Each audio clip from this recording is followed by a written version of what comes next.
Korra can lift 120 pounds with one arm, can turn into a giant version of herself, and survive a 2-story fall without any cushioning? The Legend of Korra is the much-requested sequel to the fantastic Avatar: The Last Airbender series. The series tried to up the ante in terms of action and the mature topics it handled. And of course, if you're gonna one-up yourself, you gotta go hard or go home. And they certainly did that with Korra and her varied bending abilities. Is it just me, or does Korra seem a little bit overpowered? Well, at least on paper anyway, she certainly takes a beating sometimes. Let's dive into every power that Avatar Korra displayed.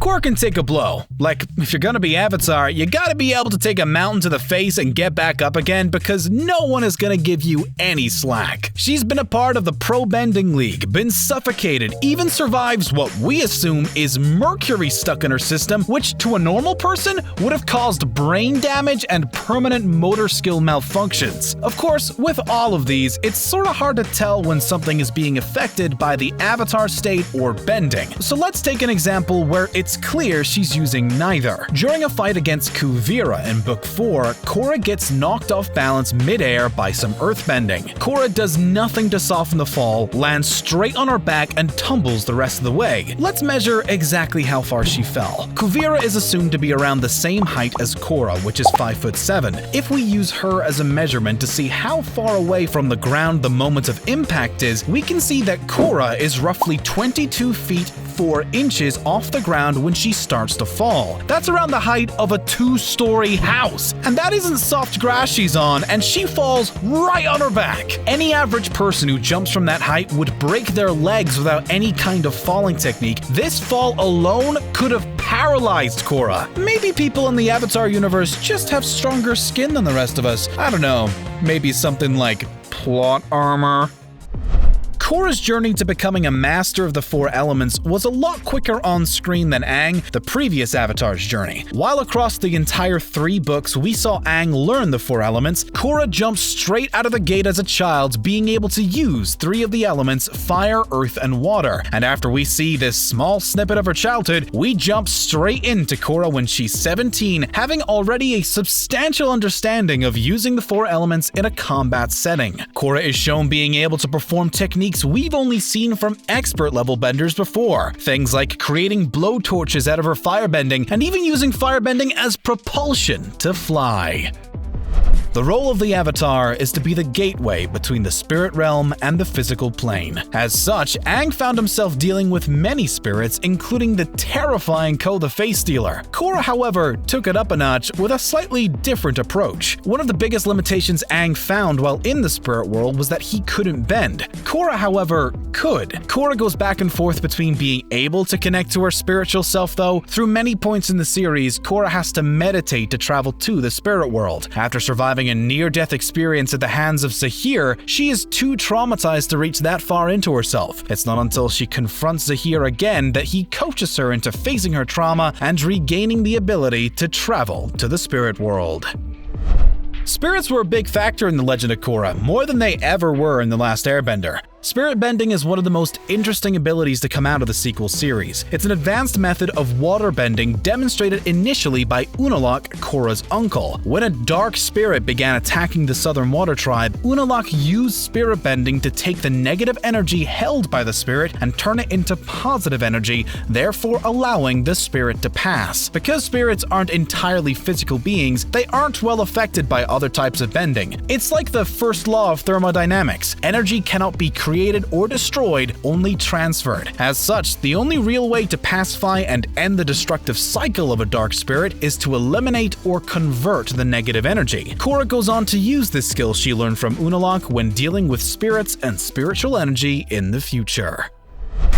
The Avatar state is a defense mechanism designed to empower the user with the skills and knowledge of all the past avatars. And while it would only occur when the avatar was in significant danger or experienced high emotional stress, it definitely came with a significant power boost. In The Last Airbender, we see Aang go through a journey of unlocking the 7 chakras to be able to enter the avatar state at will, therefore mastering it. Korra's relationship with the avatar state, however, is slightly different than Aang's. Korra was able able to master the Avatar state when meeting Aang's spirit, being granted the ability because she finally connected with her spiritual self when she was at her lowest. So instead of having to spiritually unlock the Avatar state and letting go of the things she loved, she instead had it essentially forced out of her. From there on in the series, it essentially acts as a power boost in situations where Korra calls for it.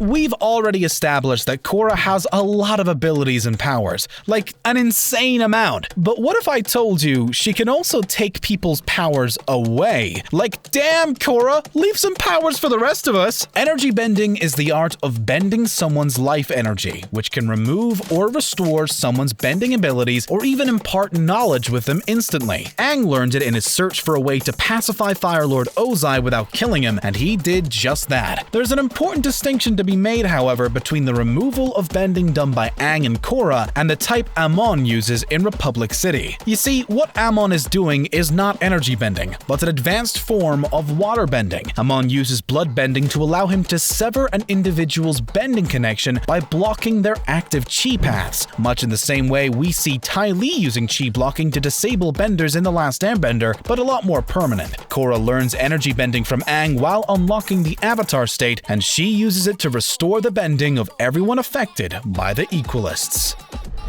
Korra has been training her entire life under the Order of the White Lotus, so of course Korra was gonna be athletic. During the development of her design, creators of the show modeled her off of female MMA fighters. But just how strong is Korra? It's hard to tell sometimes whether something in the Avatar universe is a feat of strength or bending, given that the latter is attached to physical movements. But if we're to get an idea of how strong Korra is, we could take something quite simple that doesn't require bending. For example, lifting other people. In episode 3 of Book 1, we see Korra lifting a man slightly shorter than her by the scruff of his collar. This is a well-known trope throughout media known as the neck lift, which is used when you want to show how physically strong a character is. If we take this realistically, she has to be both heavier than the man to counterbalance his weight and be strong enough purely in that arm, mostly the bicep. The man looks slightly shorter than Korra, who's reportedly around 5'7", so let's say he's 5'5". The average weight for a man around that height is 122 pounds, and that's on the lower end. The closest recorded thing to this in real life is a bicep curl. The Guinness Book of World Records recorded a man called Eamon Keane from Ireland in 2012 arm curling 120 kilograms for 30 reps in 1 minute. That's around 107 pounds, and it doesn't look like Korra's stretching herself at all for this lift. Imagine if she used 2 arms. She can lift Tenzin and his entire family with ease, so it's safe to say Korra has some serious power behind her punch. The Legend of Korra introduced a new element to the role of Avatar that we hadn't seen before. Raava is the spirit of light and peace, who is in a constant battle against Vaatu, the spirit of darkness and chaos. Raava remained mostly unnoticed throughout previous iterations of the Avatar. However, it was through Raava as the Avatar spirit that the Avatar can use the Avatar state and contact previous Avatars. During The Legend of Korra, we see Korra lose her connection with Raava, and Raava being separated from her entirely. But after she reconnects, Raava plays a bigger role guiding Korra throughout the series.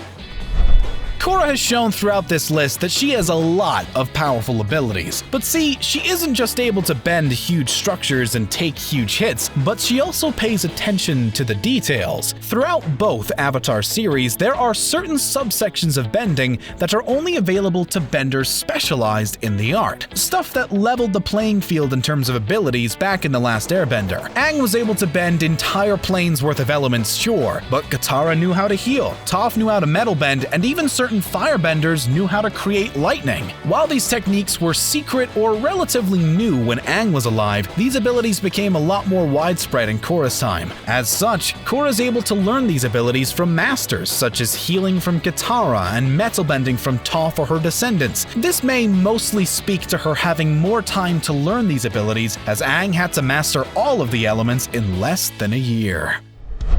Energy bending, as it turns out, does a lot more than grant and remove bending abilities. It can be used as a weapon too. During the series, Korra can do more than manipulate the energy of a living being. Towards the end of the series, Korra uses her energy bending to deflect a lethal beam of energy from Kuvira's spirit cannon. We also see her being able to project her energy in a similar way to spiritual projection. Spiritual projection is something we see throughout the Avatar series. This is where someone projects their spirit into either the spirit world or physical plane. Aang demonstrates this many times throughout his journey, and his grandchild Jinora also showcases this at some points during her appearances. However, it's important to distinguish what Aang and Jinora are doing in comparison to what Korra does. Korra projects a form of herself with the help of the Tree of Time, which then grows into a spirit titan. This form can inflict and sustain great physical damage, utilize water bending, and fire a beam of light similar to that of giant Vatu. These abilities aren't consistent with what we see spirit projection as, and seems a lot more like an advanced form of energy bending.